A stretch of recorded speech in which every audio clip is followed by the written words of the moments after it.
여기 마이크 없나요?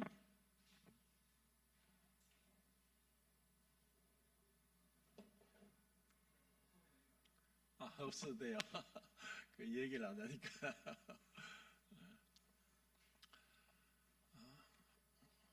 오늘 요한복음 14장 21절부터 24절까지 사랑과 순종이란 제목으로 교제하겠습니다. 우선 21절 같이 읽겠습니다. 14장 21절 시작.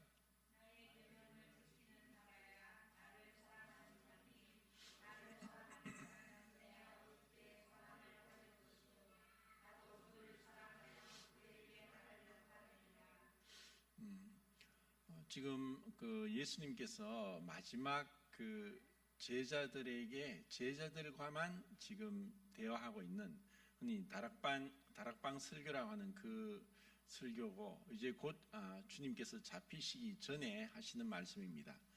근데 지금 우리가 그 읽은 말씀은 계속 사실 반복되고 있습니다. 그 앞에 이제 15절을 보면은 15절 한번 읽겠습니다. 시작.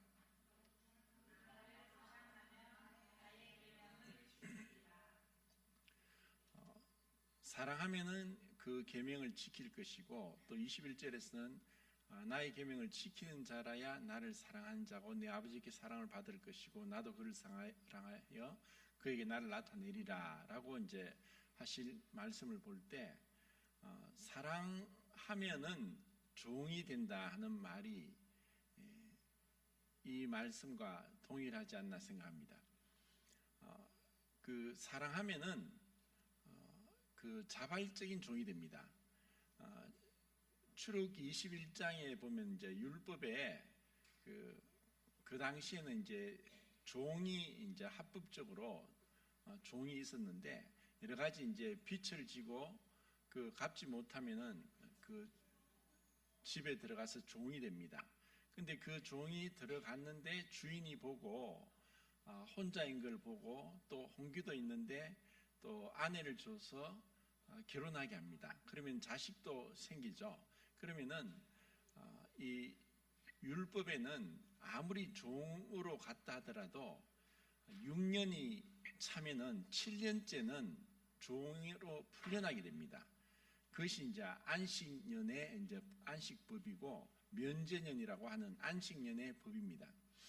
그런데 7년째 이 종이 이제 나가서 자유할 수 있지만 이 자유를 포기하고 내가 주인과 처자를 사랑함으로 자유하지 않겠다라고 하면은 문지방에다 길을 뚫고 종된 표시를 기해하고 그렇게 평생 종이 되는 법이 있습니다. 우리가 생각할 때는 왜 자유를 포기하고 그렇게 종이 되느냐, 이것이 이제 의아스럽고 그것은 제정신이 아니다라고 할지 모르지만, 먼저는 주인을 사랑하고 처자를 사랑할 때, 그렇게 이제 출애굽기 21장 5절에 그렇게 말씀하고 있습니다. 사랑하면은 종이 된다는 것은 어떤 계약 관계가 아니고 또 의무적인 것도 아니고, 사랑하면은 종이 되어도 좋고 그것이 기쁨이 되고 오히려 내가 사랑해서 희생하는 것이 더 큰 나의 그 삶의 목적이 되는 것이기 때문에 사랑하면은 종이 되고 또 사랑하면은 순종하게 됩니다. 그렇기 때문에 그 다음 이제 22절에 보면은 가롯 아닌 유다가 이제 질문을 합니다. 근데 이제 이 가롯 아닌 유다가 이 복음서에는 지금 우리가 읽은 이 유일하게 이곳에만 나옵니다. 그리고 이제 신약 성경에 유다라는 이름을 가진 사람이 한 7명이 나옵니다. 7명. 7명이 나오니까 그 중에 이 유다, 가롯 아닌 유다, 우리가 흔히 말할 때 가롯 유다, 가롯이 이제 지방 이름인데 가롯 유다, 예수님을 배반한 자를 생각할지 모르지만 여기서는 가롯 아닌 유다라고 명확하게 얘기를 합니다. 그러면 그 유다가 누군가? 이게 사실 굉장히 이제 누군지 찾기 어렵지만 그 누가복음 6장 16절에 보면은 그 야고보의 아들 유다라고 나오고 또 사도행전 1장 13절에도 야고보의 아들 유다라고 나오기 때문에 야고보의 아들이 아닌가 이렇게 이제 우리는 추측할 수 있고 또 야고보도 신약 성경에 적어도 3명 이상 나옵니다. 그러니까 성경에서 명확하게 말씀하지 않은 것에 대해서 우리가 그냥 추측할 수 있을 뿐이지 단정은 할 수 없습니다. 근데 그 가롯 아닌 유다가 왜 세상에는 나타내지 않습니까? 분명히 이제 우리는 21절에서 사람이 이제 그 주님을 사랑할 때 그 말씀을 지키면은 그 주님을 사랑하는 줄 아버지의 사랑을 받고 나도 그에게 나를 나타내리라 라고 하시면서 그 사랑하면은 말씀을 지키고 또 말씀을 지켜 순종하면 사랑하는 줄 안다라고 말씀을 하셨는데 왜 세상에는 그렇게 하지 않습니까? 라는 것이 가롯 아닌 유다의 질문이고 그것에 대한 답변을 지금 예수님이 하고 있습니다. 앞에서 살펴본 대로 14장에는 도마 그리고 빌립 또 지금 가롯 아닌 유다 이 제자 3명의 질문에 대한 주님의 답변입니다. 그리고 이러한 이제 질문을 우리가 생각할 때 그 예수님께서 이 제자들의 질문을 답을 하시면서 우리에게도 지금 이것을 동일하게 말씀하고 있습니다. 결국 하나님 앞에서 우리 인생은 두 종류의 사람만 있다. 그것은 하나님을 사랑하느냐 또 사랑하지 않느냐. 그러면 하나님을 사랑하는 사람과 하나님을 사랑하지 않는 두 종류 사람밖에 없다는 것을 우리는 알 수 있고 그러면은 하나님을 사랑하는지 사랑하지 않는지를 어떻게 아느냐라고 할 때 하나님 말씀을 순종하는 자가 하나님을 사랑하는 자라고 우리는 말할 수 있습니다.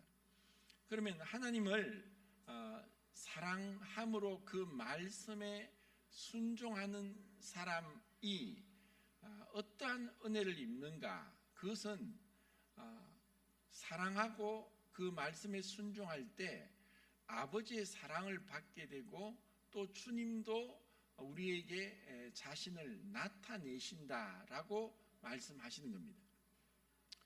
여기서 이제 나타내신다는 이 말씀은 어떤 식으로든지 그분이 우리에게 그 분의 그 하나님 되신 그러니까 하나님의 그 어떠하신 속성과 그 존재를 우리가 알 수 있도록 경험할 수 있도록 믿어질 수 있도록 그렇게 우리에게 보여주신다는 겁니다.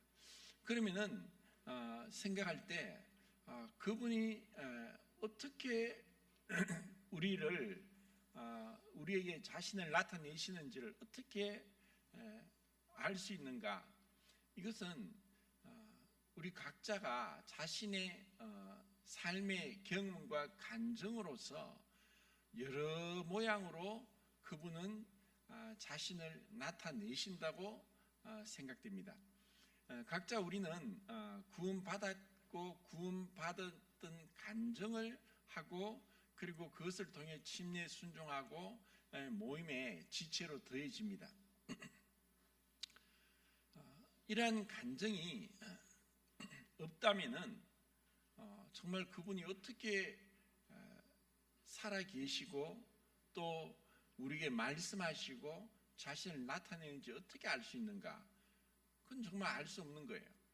그분은 우리 눈으로 볼 수 없고 귀로 들을 수 없고 만질 수 없는 영이신 하나님인데 그분이 자신을 어떻게 나타내시는가? 그러면 그분이 자신을 먼저 나타내셨기 때문에 그분의 말씀을 순종하고 사랑하느냐? 그것은 어떤 시간적인 순서의 문제가 아니라 분명하게 어떤 순서를 정할 수 없지만 뭐 성경적으로 말하면은 먼저 그분이 어떤 식으로든지 우리에게 그분의 놀라운 은혜가 임했고 그리고 그분을 사랑하고 또 그분께 순종할 수 있다는 것이 제가 보는 그런 관점입니다. 마치 이제 그 물이 위에서 아래로 흐르듯이 우리가 살아가는 세상에서도 먼저 사랑을 받았을 때 사랑을 알게 되는 것이 우리 인생입니다. 그래서 그런 얘기를 하죠. 어린 아기가 부모의 사랑을 많이 받게 되면은 그 받은 사랑으로 인해서 다른 사람도 사랑할 수 있게 된다. 그런데 어떤 부모가 자식을 사랑하지 않는 부모가 있겠습니까?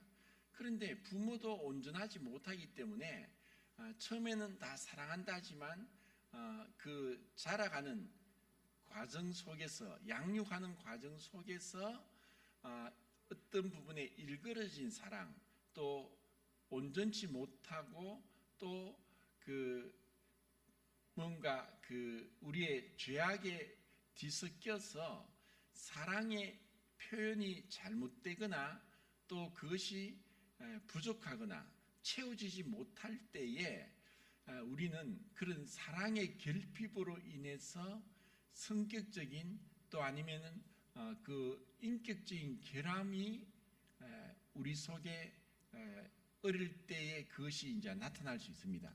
이것을 뭐 심리학적으로 그 애착 결핍이라고도 하는데 마땅히 우리가 온전한 사랑, 그래서 그 사랑은 무조건적인 어떤 부분에서는 채워질 수 있는, 그러니까 그 배고픔을 채워주는 부모의 사랑, 그리고 씻겨주고 재워주고 입혀주고 돌보아주는 그런 부모의 사랑으로 인해서 우리는 자라면서 사랑을 알게 되고 그 사랑을 우리가 받았기 때문에 또 다른 사람도 사랑할 수 있는 것이 우리 인생입니다. 그렇다면은 하나님 앞에서 우리가 하나님의 말씀을 지키고 순종하면서 그분의 사랑을 사랑한다는 것을 나타내는 것은 먼저는 어떤 부분에서는 그분께서 우리에게 먼저 그분의 사랑을 보여주셨다고 생각이 됩니다. 왜냐하면 하나님께서 우리를 먼저 사랑하셨다는 것을 우리가 깨닫지 못하고서는 보이지 않는 하나님을 사랑할 수 있는 것은 사실 불가능합니다. 성경에서 믿음의 조상이라는 아브라함도 하나님을 사랑했고 경외했고 믿음으로 살았던 믿음의 조상입니다. 그 아브라함은 유대인의 조상이고 모든 믿는 그리스도인의 조상으로 세워졌습니다. 모든 민족의 조상으로 이름이 아브라함에서 아브라함으로 바뀔 정도로 하나님께서 믿음의 조상으로 세우셨습니다. 그런데 그 아브라함이 어떻게 언제 믿었는가? 그것은 사도행 7장에 이제 스데반의 설교를 통해서 아브라함이 갈대아 우르에 있을 때에 영광의 하나님이 그에게 보였다라고 했습니다. 영광의 하나님이 그에게 나타나셔서 말씀하신 거예요. 그런데 그것이 어떤 영광의 하나님으로 우리의 어떤 시각적으로 아브라함의 눈에 보일 정도로 그분이 나타났다라는 게 보다 그분의 말씀이 그 아브라함에게 임하였고 그 말씀은 아브라함아 네 본토 친척 아비 집을 떠나서 내가 네게 지시하는 땅으로 가라. 그러면 내가 너에게 그러면 어떤 조건이 아니라 그냥 하나님께서 그렇게 가라. 그리고 너의 자손이 하늘의 별과 같이 바다의 모래 같이 많아지게 하겠다라는 일방적이고 무조건적이고 편무 계약을 하시면서 아브라함을 갈대아 우르 땅 본토 친척 집에서 불러내시는 것으로서 아브라함의 그 하나님을 향한 사랑의 여정이 시작되는 것을 우리는 볼 수 있습니다.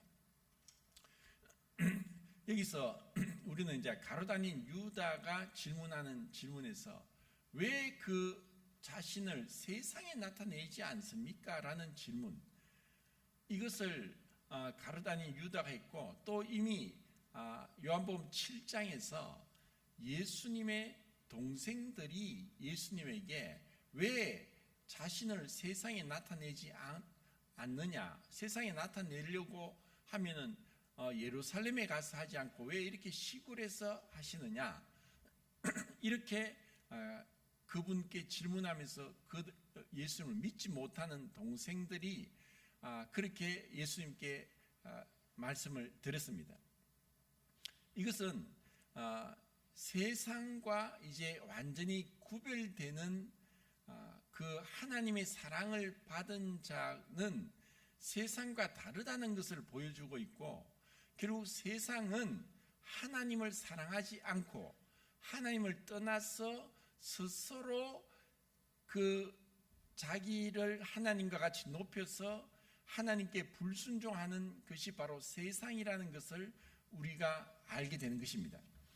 아브라함이 갈대아 우르 땅을 떠날 때 갈대아 우르는 어떤 곳이었느냐 하면은 지금 이제 고고학적으로 전 세계에서 고대의 유물들, 유적들이 발굴되는데, 지금 고고학적으로 발굴되는 유적 중에서 연대적으로 가장 오래되고 먼저 된 유적이 갈대아 우르 지방, 그래서 우르크에서 나와 있습니다.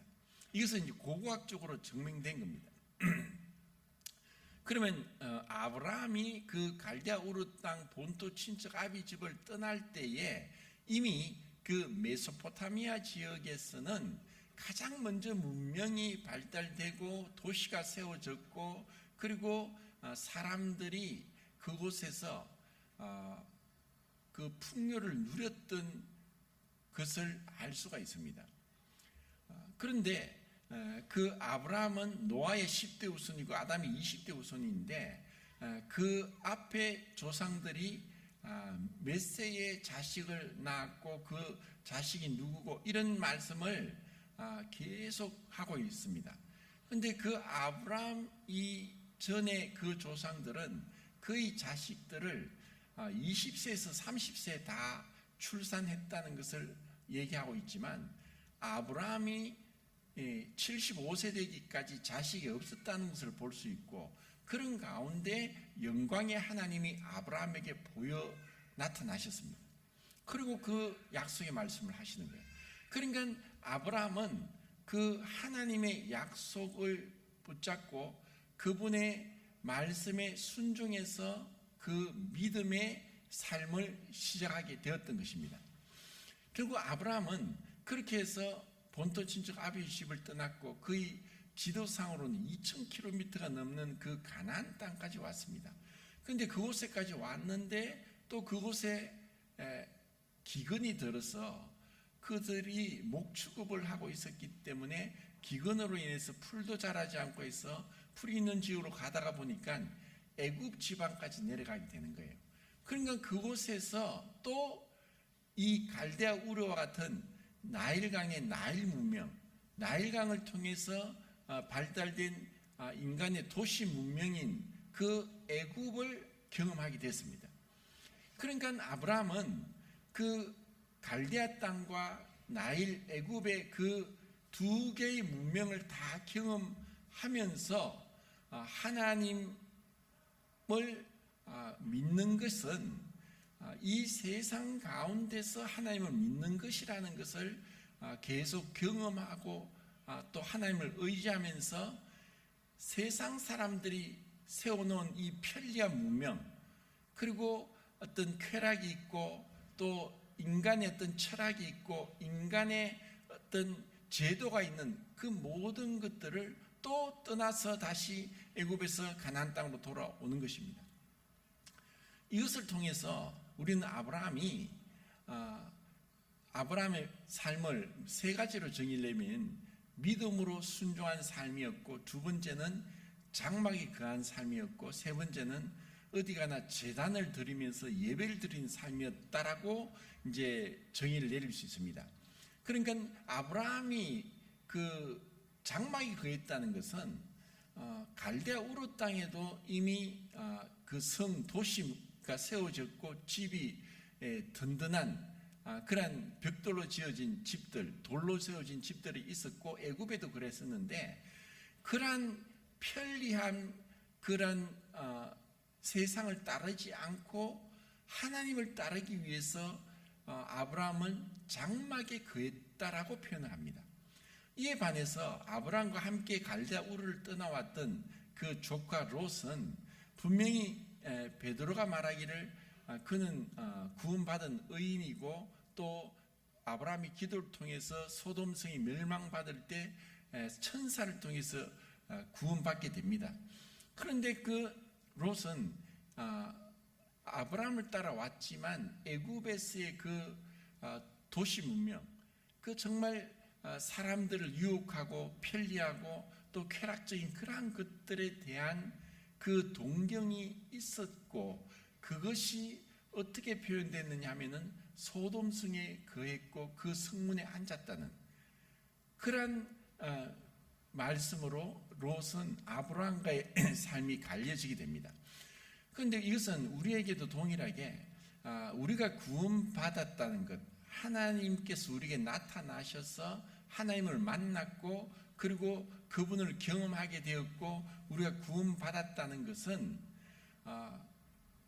이 세상 가운데서 불려냄을 받아서 주님을 믿음으로 순종하면서 이 땅에서 외국인과 나그네로서 이 땅이 우리의 집이 아니라 영원한 천국을 사모하며 살아가는 그러한 삶을 살아가도록 우리를 불러내시고, 그리고 이 세상은 정말 편리하고 쾌락적이고 우리를 만족하게 하는, 육신을 만족하게 하는 것들이 있지만, 이 세상은 한마디로 불순종의 자녀들이 다스리는 지극히 인간적이고 세속적이고 그리고 쾌락적이고 그리고 인본주의적인 그런 세상, 불순종의 자녀들이 다스리는 세상이라는 것을 우리가 알기 때문에 이 세상 가운데서 불려냄을 받고 주님을 사랑해 가는 그 과정이 마치 아브라함이 장막에 거한 것처럼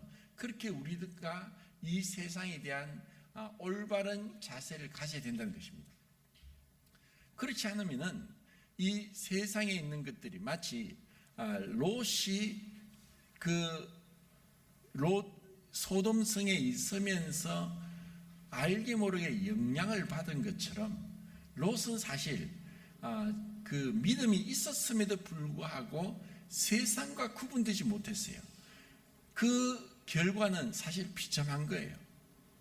그 롯이 믿음으로 순종하지 않은 삶에 대한 대가는 그가 정말 톡톡히 치르는 것을 우리는 성경을 통해 볼 수 있어요.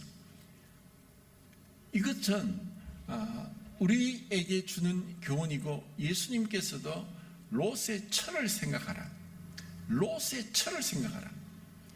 그가 믿음을 가졌지만 믿음으로 순종하면서 장막에 거하는 그런 삶이 되지 못한, 세상 가운데서 그냥 안주하며 구원받은 자임에도 불구하고 그렇게 분리되지 않은 삶으로 인해서 그가 그 받은 대가는 참혹하다는 것입니다.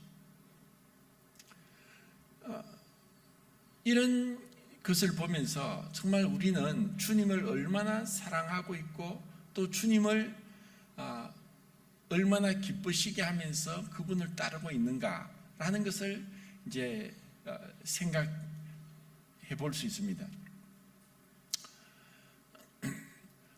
아브라함은 이 갈대아의 문명과 애굽의 문명을 경험했지만 아브라함이 추구했던 삶은 그 세상의 세상적인 그러한 문명의 그 편리함, 그것을 떠났고 그 마음에서부터 보이지 않는 하나님을 쫓아갔던 삶이었습니다. 지금 우리는 세상 가운데 살고 있어요. 그래서 어떻게 보면은 그 아브라함처럼 이 속세를 떠나서 그냥 장막에 가면은 문제될 것도 없고 하겠지만, 사실 뭐 그렇다고 해서 우리가 뭐 그 수도에 들어간다는 그것도 사실 올바른 건 아니에요. 그러면 우리가 이러한 그 주님을 사랑함으로 그 계명을 지키는 그 삶은 무엇이고, 또 그것을 이 세상 가운데서 어떻게 우리가 실천하는가를 우리가 이제 성경을 통해서 분명히 말씀하고 있는데, 그것을 생각해 보겠습니다. 우리가 말씀대로 살아간다고 할 때, 정말 그 말씀대로 산다고 할 때 얼마나 이 세상과 다른다는 것을 우리는 알게 되고, 처음에 우리가 구원받았을 때 뭐 저는 사실 그랬어요. 천국에 대한 소망이 너무 컸고, 뭐 그래서 그때 부르던 CCM 중에서 죄 많은 이 세상은 내 집 아니니 하는 그런 CCM을 많이 불렀어요. 그러니까 주님께서 눈을 뜨게 해주시니까 이전에는 몰랐는데 이 세상이 너무 제약되다는 거예요. 사실 뭐 그 세상이 제약되다는 것을 뭐 다 타락돼 있고 어디에나 온전한 곳이 없어요. 그러면 그 가장 타락된 세상의 한 부분, 한 그 위치는 어딘가 할 때 저는 이제 정치인들이 가장 타락했지 않느냐. 그들은 거짓말을 밥 먹듯이 하고 그들의 욕망을 위해서 그들이 했던 말도 완전히 이제 그 어기면서 그들 마음대로 해요. 그런데 사실 그래서 사실 저는 뭐 정치에 대해서 정말 싫어하는데, 그런 정치인뿐 아니라 이 세상 사람들 자체가 옳고 그름을 구분 못해요. 에스겔서 22장 26절을 보면은 그 에스겔이 그렇게 얘기해요. 그 제사장들이 나의 율법을 어겼고, 그리고 그 나의 성물을 더럽혔고, 거룩한 것과 속된 것을 구분하지 않았고, 정한 것과 정결하지 않은 것을 사람들에게 구분하게 하지 않았다. 그리고 나의 안식일을 범하였다. 그래서 나의 영광을 해방했다라는 그런 말씀을 해요.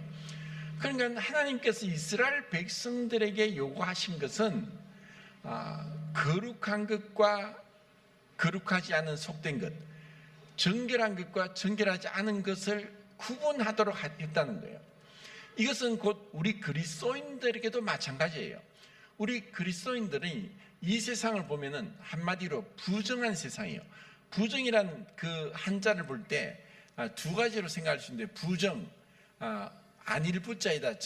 정직하지 않고, 또 정결하지 않은, 정직하지 않고 정결하지 않은 것이 이 세상의 철학이고, 이 세상의 그 흘러가는 그 기본 사조가 그렇다는 거예요.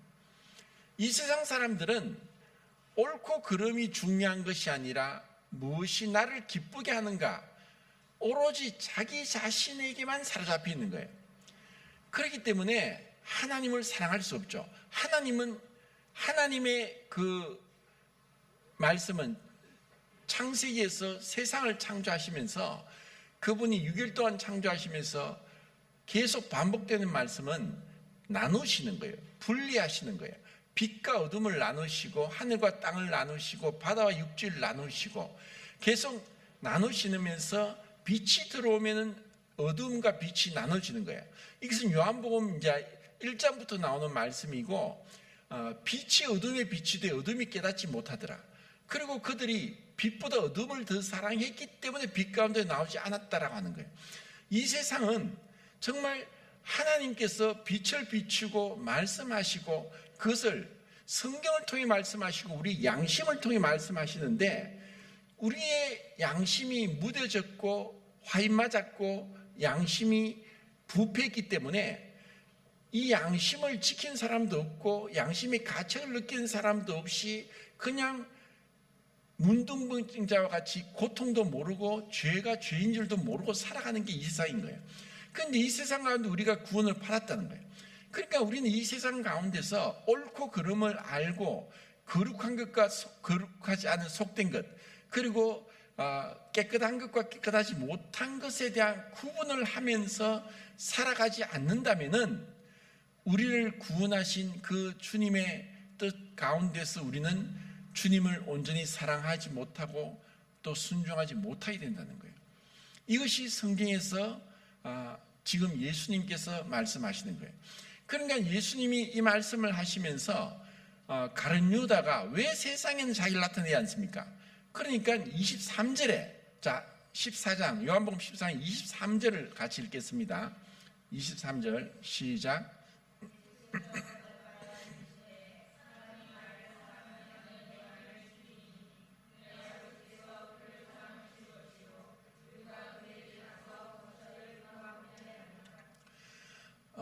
사람이 나를 사랑하면, 자, 여기서 예수님께서 왜 사람이 나를 사랑하면 이라고 했을까?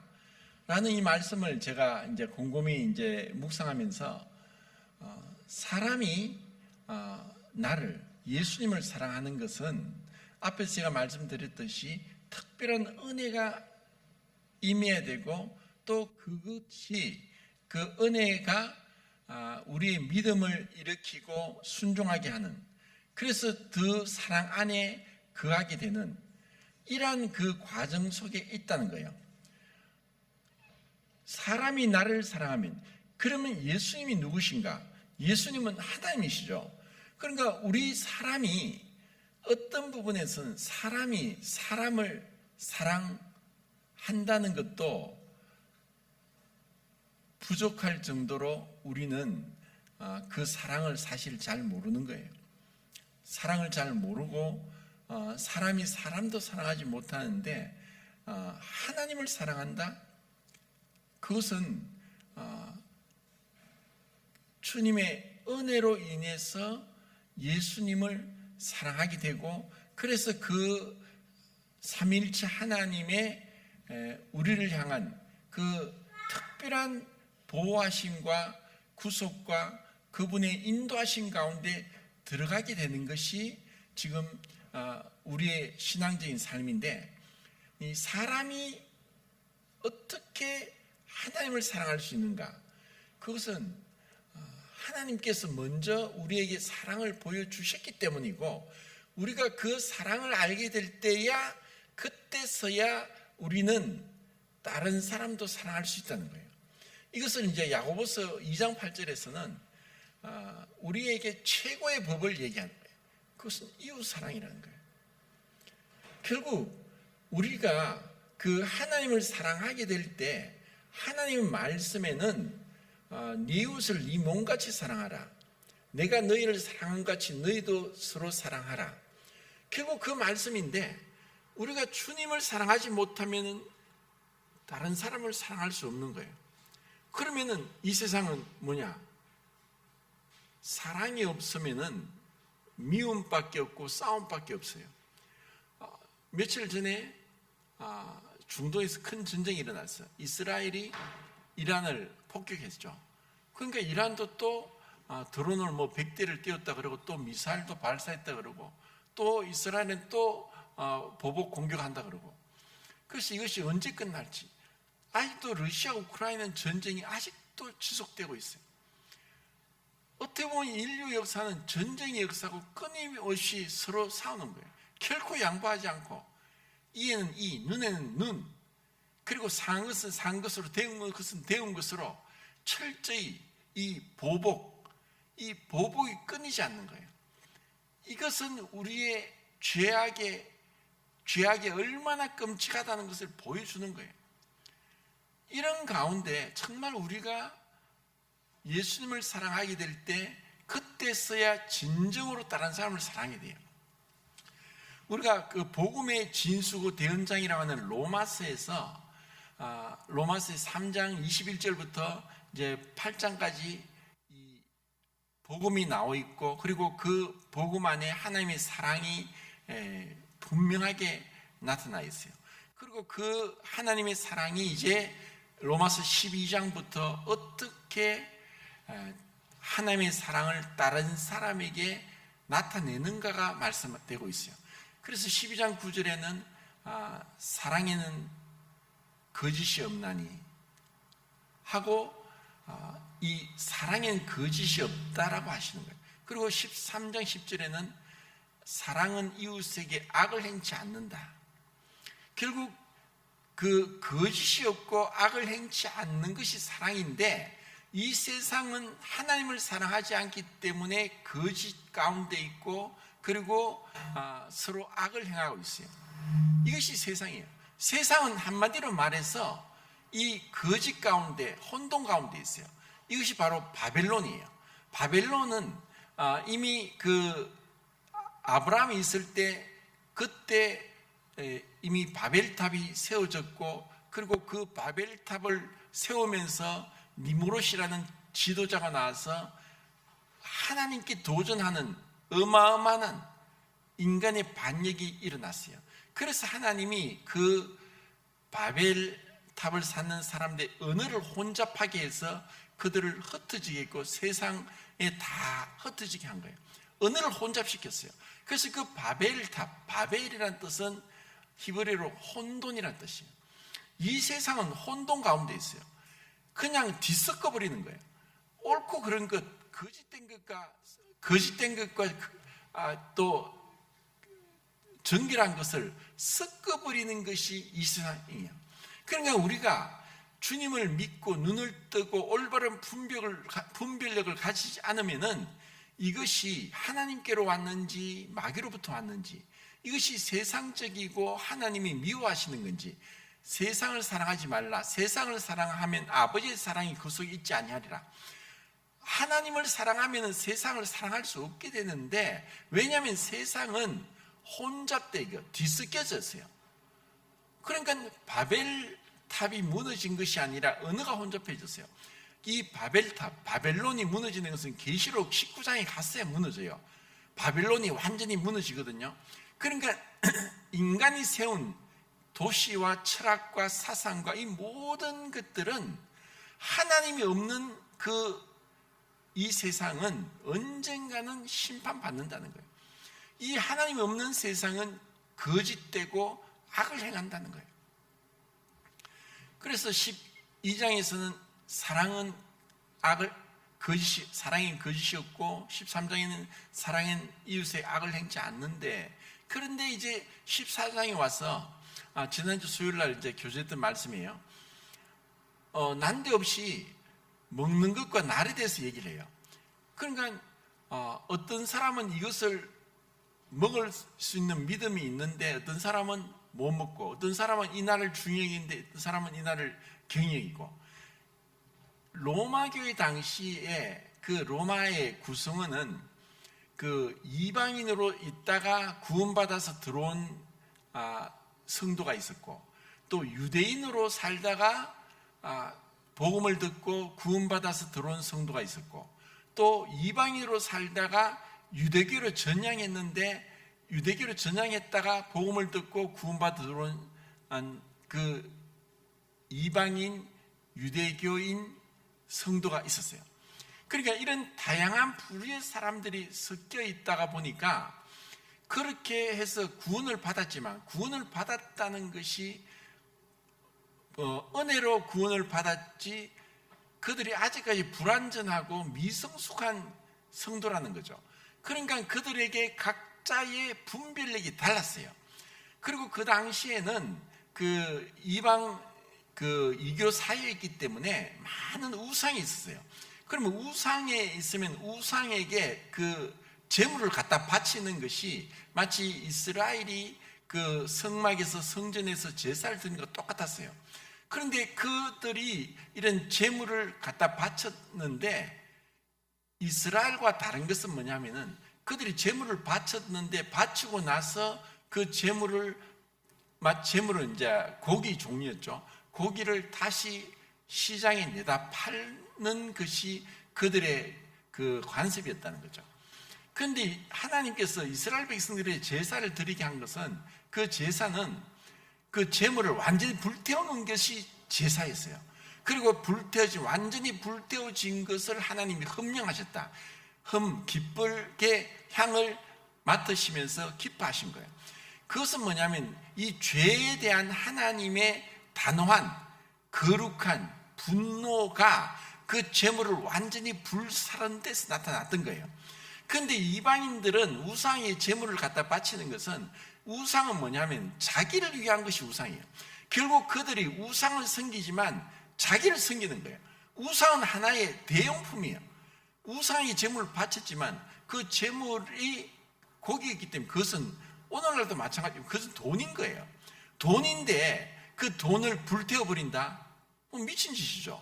그러니까 이스라엘 백성은 하나님 말씀에 순종해서 제물을 완전히 불태웠지만은, 이방인들은 그 제물을 갖다 바쳤지만은 거기서 제사 지내고 나서 다시 고기를 가져와서 시장에다 내다 팔았던 거예요. 그러니까 교회에 온 성도들 중에서 유대인이었던 성도, 또 이방인의 유대인으로 전향했다가 성도가 된 그런 분들이 볼 때에 레위기 11장 12절 말씀에 먹는 것과 먹지 못하는 것, 정결한 것과 정결하지 못한 것을 구분하셨기 때문에, 또 우상에게 바친 그것은 하나님이 미워하시는 거라고 해서 이 제물이, 이 고기가 어떤 우상에 바쳤는지 어떻게 알 수 있느냐. 그래서 이 고기를 먹을 수 없다. 그런데 어떤 성도들은 아니다, 우상은 헛것이다, 오직 하나님만이 신이다, 그래서 우상은 헛것이기 때문에 그렇게 갖다 바친 것도 믿음 먹으면 아무 문제가 없다 라고 하다 보니까, 어떤 이 우상의 제물을 먹는 사람들은 먹지 않는 사람을 향해서 경멸히 여겼고, 또 우상을 먹지 않는 사람, 먹는 사람을 향해서 비판을 했고, 그래서 그들 가운데 비판과 경멸과 그 무시와 조롱이 막 넘쳐났던 거예요. 이것 때문에 바울이 이 14장에 말씀한 거예요. 그러면서 우리가 죽어도 주를 위해, 살아도 주를 위해 살고, 우리가 사나 죽으나 주의 것이고, 그리고 그리스도께서 위하여 죽은 형제를 비판하지 말라. 그것은 율법을 비판하는 것이고 주님에게 도전하는 것이다. 너희는 다 종인데 우리는 율법의 준행자이지 재판장이 아니다. 우리는 종인데 종된 자가 다른 이웃에 있는 종을 비판하는 것은 주인에 대한 월권행위다. 그러니까 이 사랑이란 뭐냐? 비판하지 말고, 경멸하지 말고, 무시하지 말고, 그렇게 다른 사람을 존중하면서 나와 다르다 할지라도, 그들의 믿음이 그런 믿음이 안 된다 할지라도 그것을 무시하지 말고 존중하는 것. 결국 이 배려와 존중이 사랑이라는 것을, 그 사랑을 배우게 하는 거예요. 이것을 주님께서 이제 로마서에 말씀하시면서 이제 요한복음에서 사랑하는 것, 정말 사람이 나를 사랑하면 나의 계명을 지키리니, 원문에는 계명들을 지킨다. 그리고 지킨다는 것은 분사형을 단어를 써서 계속해서 지키는 거예요. 우리가 그분의 말씀을 계속해서 지켜나가고, 그 내 생각이나 판단이나 분별보다도 말씀에 우선해서 하나님 말씀대로 그 하나하나 순종해 나가는 그 삶을 우리가 살아가는 것이 주님께서 원하시는 그런 사랑의 삶. 그리고 이제 시간이 다 됐는데 15장 10절에 보면은 예수님께서 요한복음 15장 10절에 내가 아버지 계명을 지켜 아버지 사랑 안에 거한 것이 너희도 나의 사랑 안에 거하라. 예수님께서도 우리에게 친히 본을 보여주셨어요. 아버지 말씀에 순종하면서 그 사랑 안에 거하고 우리도 그 사랑 안에 거하도록 하는 거예요. 이것이 우리에게 주신 주님의 놀라운 그 은혜라는 거죠. 그리고 이제 요한일서 2장을 보고 마치겠습니다. 요한일서 2장 3, 4, 5절입니다.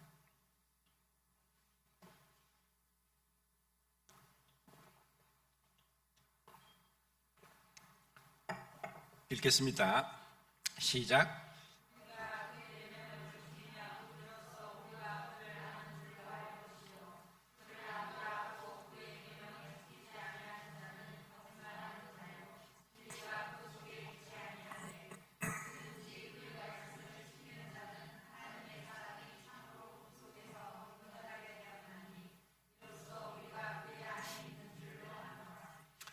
우리가 그분의 계명을 지키면 그 상하나님 그하고 또 정말 그분이 우리와 함께 하시고 겉을 함께 하시고 그분이 우리를 나타내시고 우리가 그분 안에 있다는 것을 알게 된다는 거예요.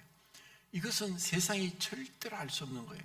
그리고 정말 내가 그렇게 하느냐, 이것은 결국 하나님을 이웃 사랑을 통해 나타나는 것이고, 이웃 사랑은 결국 우리가 내 자신의 중심성에서 벗어나서 다른 사람을 어떻게 돌아보고 사랑하는가를 우리가 경험하게 하는 것이 가족이고 교회입니다. 그리고 교회가 수가 많든 적든 우리가 이런 하나님의 사랑 안에 거하면서 말씀을 지켜나갈 때에 우리는 나와 다른 사람들에 대해서 관심을 갖게 되고 기도하게 되고, 그리고 그들을 위해서 마땅히 종이 되는 것을 자처하면서 그들을 섬겨주는 것이 기쁨이 되는 그러한 복된 우리 그리스도의 삶이 될 것이라는 그 생각이 듭니다. 감사합니다.